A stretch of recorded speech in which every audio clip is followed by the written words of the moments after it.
Da, așa se face gemul de prune. Ia să vedem, se face singur.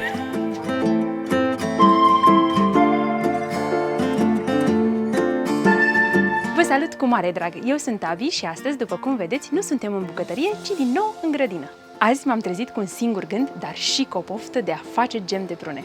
Am găsit zilele trecute niște prune super gustoase și aromate și pentru că astăzi avem din nou o zi frumoasă de toamnă, am zis că este perfect pentru a pregăti un gem de prune la ceaun. Vă mărturisesc că, deși îl fac la fel ca mama mea, al ei întotdeauna are un gust divin. Sper astăzi să obțin notă maximă de la ea. Hai la treabă, că ne așteaptă o muncă un pic mai migăloasă. Pentru această rețetă am folosit 10 kg prune, 2 kg zahăr și sucul de la 2 lămâi. Cu răbdare maximă scoatem sâmburii prunelor după ce le-am spălat, bineînțeles. Și punem prunele fără sâmburi într-un alt bol. Dacă găsim prune cu ceva musafiri înăuntru, le dăm deoparte. Eu am aici, cred că 2 soiuri, 3 soiuri de prune. Cu cât sunt mai multe soiuri de prune, cu atât gemul nostru va fi mai aromat. Unele se desfac mai greu, altele mai ușor.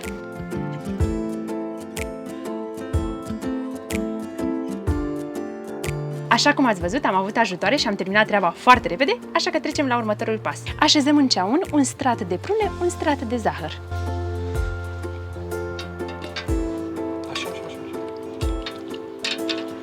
Ok, cam atât. Punem un strat de zahăr.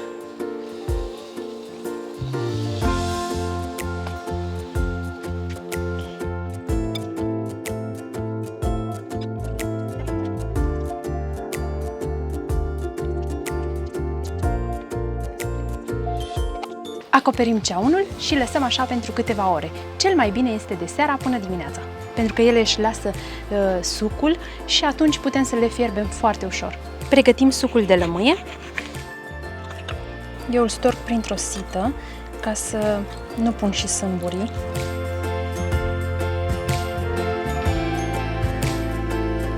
Gata. Și acum îl adăugăm peste prune.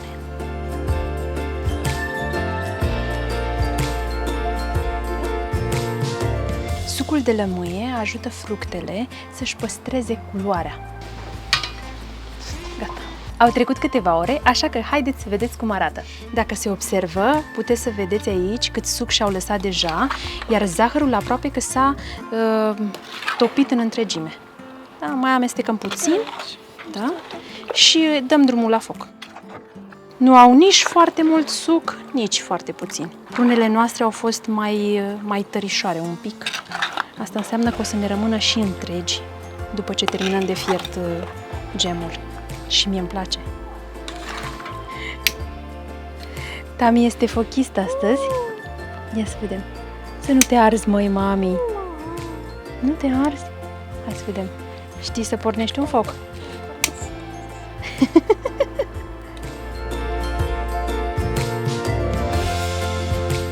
Punem ceaunul la fiert la foc mic, pentru că trebuie să avem grijă să nu se lipească.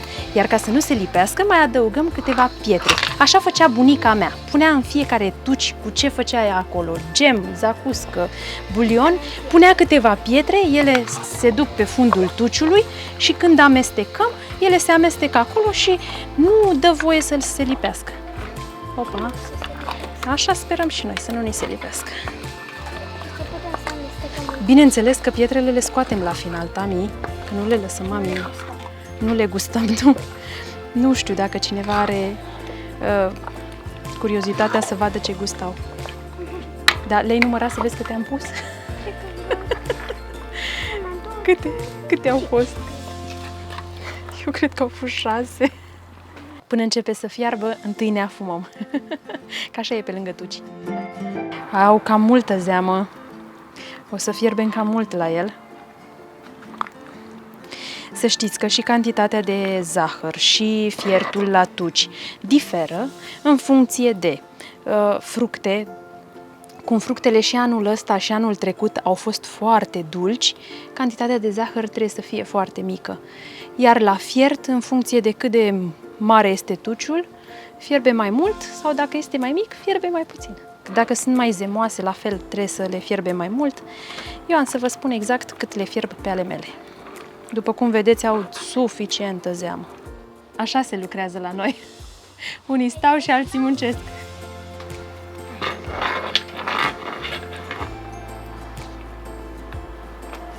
Începe să facă spumă, ia uite. Cât un pic, cât un pic.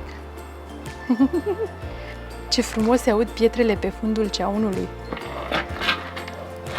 Ele își fac treaba acolo.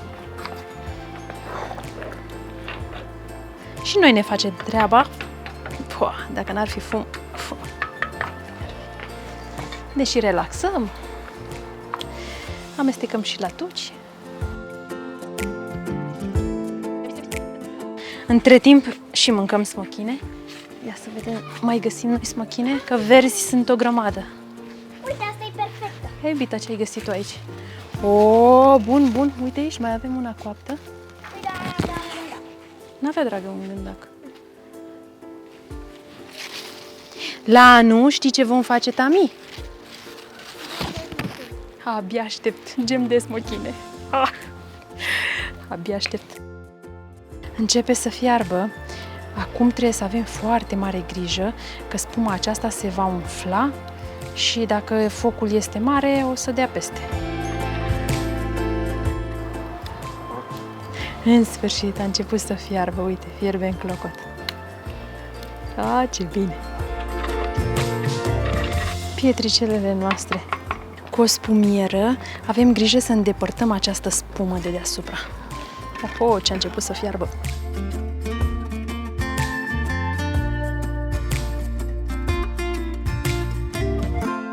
După cum vedeți, mai este foarte puțină spumă și fierbe încet, încet la foc mic.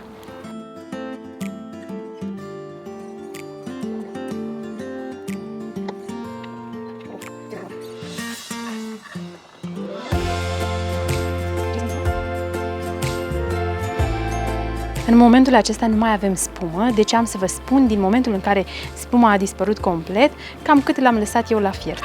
Mai amestecăm din când în când, cu grijă să nu sară pe noi.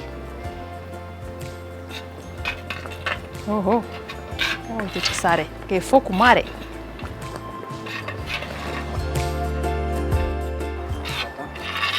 A scăzut destul de mult, a trecut o oră și 20 de minute de când a dispărut spuma și acum luăm ca să vedem consistența. După cum vedeți, este grosuț. El oricum se mai îngroașă atunci când se răcește. Îmi place cum arată, arată destul de bine. Și e destul de închegat. Foarte fain. Acum aștept să se răcească puțin ca să văd cum este la gust. A venit și Tami între timp. Hai, iubita, să vezi ce a ieșit. Să vedem. Trec testul. Ești curioasă să vezi cum a ieșit? Cum e? E bun? Vezi să nu ardă. E delicios. E delicios? Hai să vadă și mami. E dulce? Da. Dulce? Super bun. Mamă, ce aromat e. Wow!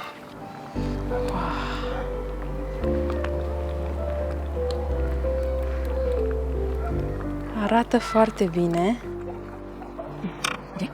Așteptăm un pic să se răcească ca să putem să gustăm. Știi ce a făcut mami aici? Ce am făcut? O pâinică bună, ca să gustăm cu ea. Da? Yummy, yummy. Exact. Mamă, ce bine arată. Moale, are coaja puțin crocantă și numai bună să punem gem de prune pe ea. Uite așa, punem pe jumătate. Da, cred că trebuie... că lui Tami trebuie să-i pui pe jumătate de pâine, nu pe jumătate de felie. De ce invita? Hai să vedem cum este. Tu mănânci pâine goală?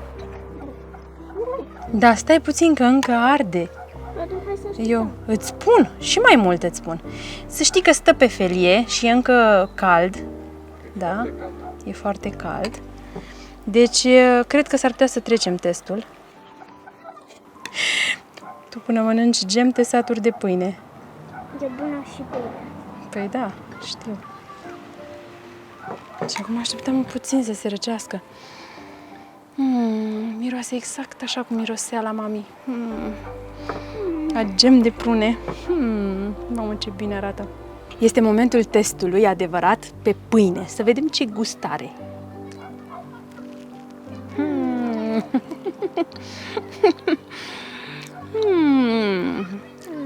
E într-adevăr foarte bun.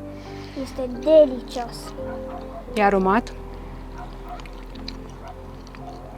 E gros. Este perfect, zicem noi. După o oră și jumătate de fiert. Este extraordinar de bun.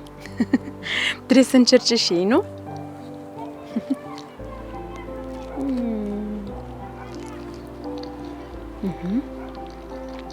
Și pâinea e...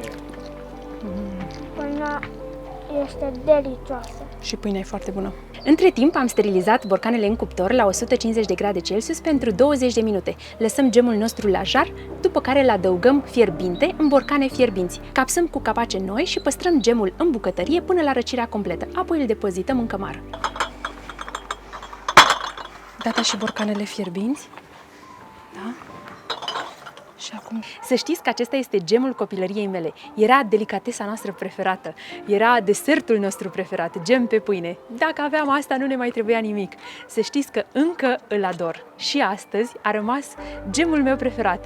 Îmi plac și celelalte, fac și din celelalte, însă gemul de prune rămâne în top.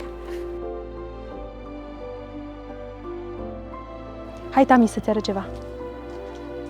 Ca să vezi ce rost au avut pietrele. S-a lipit de ceaun? Cum a rămas ceaunul aici? Super!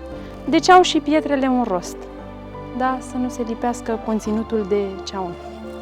Dacă v-a plăcut și rețeta de astăzi, nu uitați să dați un mare like, să vă abonați la acest canal și să apăsați clopoțelul pentru notificare, să distribuiți prietenilor voștri pe Facebook și nu uitați și de un follow pe Instagram. Sperăm că v-a plăcut și această rețetă, ne auzim în comentarii și până data viitoare, nu uitați, mâncarea are alt gust atunci când o gătești cu plăcere. La revedere! Cu răbdare maximă, începem și scoatem toți sâmburii prunelor. Toți sâmburii, Doamne, toți, că parcă am mai mulți. Trecem la următorul pas. Da, și spune care e și după aia filmezi. Da, ești. Lasă-le încolo de muște. Nu! Haide, zice. Și acum du-te și te spală, că e lipicios de mori. Da, așa se face gemul de prune. Ia să vedem, se face singur. Uite, ca să vadă lumea.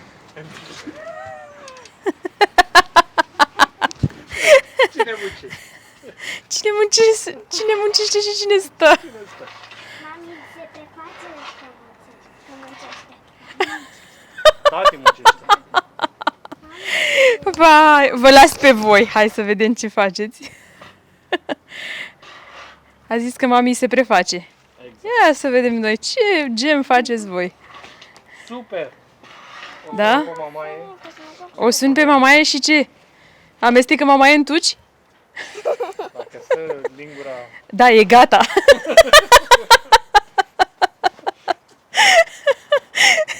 Dacă stă lingura în picioare în gem, e gata. Deci Ce gata?